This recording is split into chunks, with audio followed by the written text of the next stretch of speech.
Welcome to the post-game interview, and we have here from the winning team of Quezon, we have Coach Eric Gonzalez. Coach, congratulations. First of all, gusto ko lang kayong itanongin your thoughts about the game. Bago kami pumasok dito sa game na to, alam naman namin na hindi ganun kadali po. So, yun. Talagang kailangan paghirapan lahat. Wala magiging madali. Okay, right.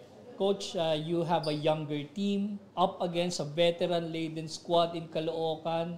But were you surprised with the result shown by your much younger team? Actually, talaga namang yung nangyayari kanina, okay, hindi naman ako na-surpresa kasi talagang may character naman yung team namin.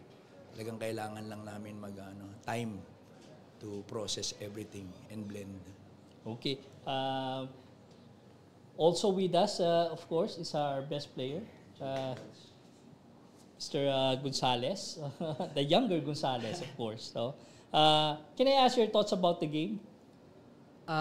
Unang-una, siyempre, yun nga, yung game talaga namin, ayaw namin talaga magpatalo. Kasi yun naman yung laging sinasabi ng mga coaches namin. And talagang makikipag-compete kami sa mga malalakas na team. And yun nga, happy kami na nakuha namin yung panalo. Okay, can I ask your thoughts about the need to step up in this game na particularly you are facing a twice to win disadvantage? Para sa akin lang siguro, ginagawa ko lang yung trabaho kung ano yung pinapagawa ng mga coaches para makatulong ako sa team namin. Kasi yun nga, sabi ni coach, bago lang yung team namin. So, kailangan pa namin i-grind kung ano yung mag-grind namin and pagtulungan-tulungan kung ano yung dapat namin pagtulungan papunta. Ito rin yung preparation namin papuntang MPBL. Okay.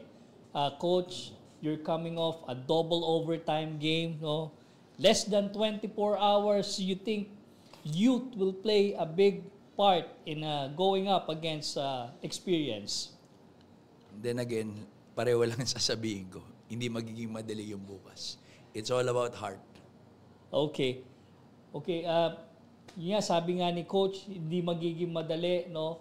But how do you think the series is going to be won? Wala nang wala nang bukas eh. Para sa amin siguro, yun nga, yun din yung sinabi ni Coach. Talagang paglalaban namin kung anong meron pa kami, yung puso namin kung paano kami magtrabaho, and yung mindset talaga namin, talagang underdog mentality para makipag-compete kami sa Caloocan bukas. Okay, so that wraps up our post-game interview. Congratulations to you guys and good luck in your game. Thank you po. Thank you.